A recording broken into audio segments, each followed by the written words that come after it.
assessment of guys this week and just the adjustments from week 1 heading into week 2? The guys have been really intentional about correcting things from the first week's film. It's the best thing about having game film is you know what you did well, you know what you didn't do well, you know if you had some tendencies, you know what they are, whether it's stances, splits, formations, alignments on defense, and so you can work on how to fix those things. And so it's just a lot of information, and the guys have been really intentional and focused about getting better. And that was the goal. You know, we have to be fundamentally a better football team than we were last year to play better. And so I'm excited about what I've seen on the field so far. And obviously we've got 48 hours of really good mental stuff coming up with the guys to kind of polish up the mental piece of the game plan.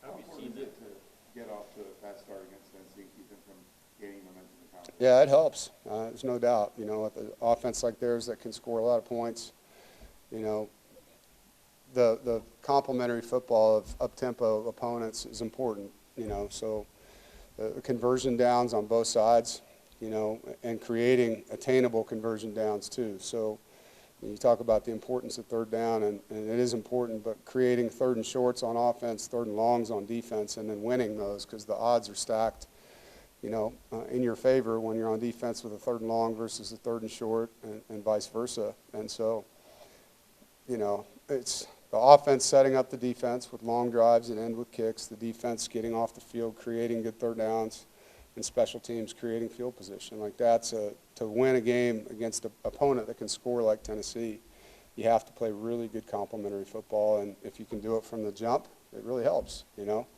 But as you know, it's going to take every minute, every second of this football game. How important is it of an opportunity now that brand exposure and NIL is so relevant that you guys get another chance to play in Charlotte, another part of North Carolina, get more fans, get more brand exposure, especially in such a big game? Yeah, you know, being in Charlotte's great. You know, we have 20 players on our roster from there. It's always been a critical area in the state for all the teams that recruit here, and in particular for us. And so playing there's, you know, a couple things. You get to be in a pro stadium, which, you know, all these guys grow up wanting to be NFL players, so they get that exposure of a pro stadium. You get to be in a different city in your own state that really matters in recruiting. And then you get to play a really good opponent from a great conference that touches our state, you know, and so there's great rivalry there between the fan bases and all that. It's going to be a lot of fun. You talked about learning from game 1 and applying that in the practice field. Have you seen that kind of in the run game, you know, this week?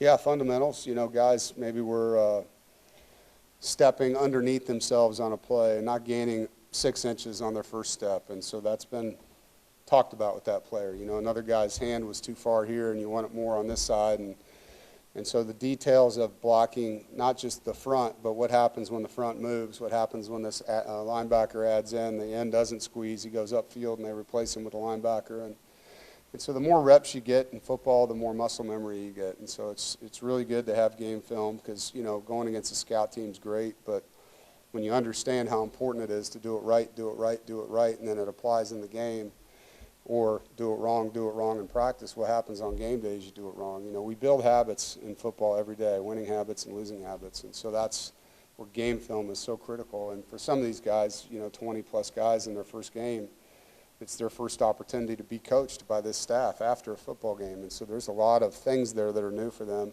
and I'm glad we're now getting into that routine so they understand how we do our work. This is your first time to see Grayson kind of process what he did well and didn't do well in an actual game, and then translate it to the practice field. How do you think he did that? Yeah, you know, he's hard on himself. He's super competitive. At the same time, he goes to the next play, and that's pretty, that's rare. It is, because some guys are just flatline the whole time. Nothing phases them. He gets excited, you know. I mean, he is a guy that he has charisma, and he shows, you know, when he makes a play, when a guy makes a play for him, when there's physicality, he celebrates that with those guys. And when he makes a mistake, he gets mad at himself, you know, but he gets to the next play really fast. And so I really respect that about him. How difficult can it be when your defense has a difficult first half against a team like Western Carolina, and you go up to a team that's, no disrespect to Western Carolina, but even better Sure. with Tennessee? Is it difficult for the defense to kind of rise to the occasion even more after a difficult first half in their first game? No, I think it's good. I mean, I think being tested is a good thing. You know, showing that you can come back from adversity is a good thing. And Western Carolina is the #1 offense in FCS in 7 categories a year ago, so I wouldn't discredit what they did last year on offense. And I agree with you, Tennessee's a really good offense too. And it's going to be the receiving core and the number of receivers that roll into the game and the backs that they have and the number of backs. They got a lot of good players. Their depth is different, you know, than the team we played last week. And obviously their quarterback he played really good, you know, last week. So defense has a great opportunity to go up against a really good offense, and we think our defense is pretty good too, you know, so I look forward to the matchup. Do you feel like they've made the necessary improvements this week and have put in the work needed to? And we'll find out Saturday, right? Of course we do. And that's why we practice, why we scheme. That's why these kids work. We're out there practicing. I thought we had a really good day yesterday. I haven't seen the film yet. Guys made a bunch of interceptions running around. We had a bunch of high speeds on the field. Their energy was exceptional. So like what we're seeing on the practice field. Tennessee averages about 200 yards on the ground. Yeah. Under each high school years so far. But what about what they do running the ball wise stands out so much? It feels like a normal fan may kind of look at this offense like Tennessee and forget about their ability to run. Yeah. So important. Yeah, I mean, they're 9th in the country in rushing last year. What makes them different, you know, the spacing of their offense, so there's more people removed, and so you have less guys that can get into the box to stop the run. They don't have a lot of schemes. You know, their guys are really good at blocking the things they do, so they get good at seeing every look, you know, up front. And their quarterback can run, you know, and so that adds another element. Some of the rushing yards aren't run plays, they're drop back passes that he makes rushing yards out of. So, yeah, it's a really good offense. I have a lot of respect for what he does and how he does it. And, you know, for us, we got to be really good on 1st and 2nd down, man. I'm like, when those offenses, first down, the tempo just goes. And so you got to get them off schedule, and it's easy to say, you know, that's really what you have to do in these games, and you've seen us do it in the past, and in those games we've had success. You had mentioned on Monday that Grayson was so close to 400-plus yards. He really was. He was, yeah. You know, Justin with the penalty and Jacarius, and then Keenan Jackson, the timing just being a little bit Yeah. off. How encouraging is it that you saw those kind of potential big plays that could happen all over the field? Yeah, I think we had 19 explosive plays in the game, and it would have been above 20, which I don't think we've ever had that, you know. So he was behind KC on an over route. He missed Keenan on a post, and we had a touchdown called back that was an explosive, you know. So it's great to see. And that's what I was hoping we would see, you know, because we've added skill to the offense in every position. So there's guys that can do things after the catch. It's one thing to, you know, run the football or throw a completion. It's another when the guy turns those plays into explosives because he doesn't get tackled by the first player, and that's something we've put a lot of effort into. Speaking of the defense earlier, you get Kaden Hill back Yeah. this week. What does he bring that maybe could have been missing from last week? Yeah, I think just his experience. I thought Jalen Parker stepped in and played really well, but Caden's played more football. He has more knowledge. He's got more game experiences to lean back on, and you're going to be more confident when you've played more football. You can talk to the guys around you more because you understand what's happening, and so you gain a leader on the field that, you know, has a status in his room as that, and with the defensive front with that. And so, yeah, losing your Mike is similar to losing your quarterback in a game. Like, that's a big loss when that guy goes out on play 5, you know. So we're excited to have him back in the lineup. Go ahead, Jaden. Y'all struggled on 4th and 1 last We did. week. Has there been more of an emphasis on that in practice this week, or just kind of the same amount? There's been a huge emphasis on it. And that rips my heart out when we don't get it on 4th and 1. Like, to me, that's a down and distance that is a personal down and distance. Like, you know, as a guy that blocked for a living as a college player, like, you call 4th and 1 as a head coach, as a player, you like, hell yeah, coach, let's go, you know. And you owe it to the coaches that put the trust in you to get that down and distance. And it wasn't that we weren't trying. We weren't playing with good enough technique. And you can see it on the film. Guys are false stepping. We're not getting off the ball with proper leverage. And so we put a ton of emphasis on short yardage in this game, not just for Tennessee, but for the season. You know, that's a down and distance midfield that you need to go for it. I mean, every chart in the world is going to tell you to do that. When you get to the 40-yard line, that's what you do.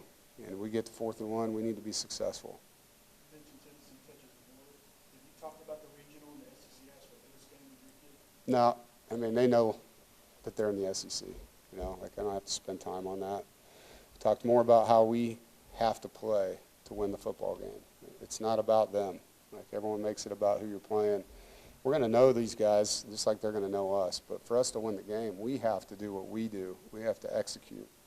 We have to play at a high level, and we have to play 11-man football. And so a lot more emphasis on us when it comes to executing and winning.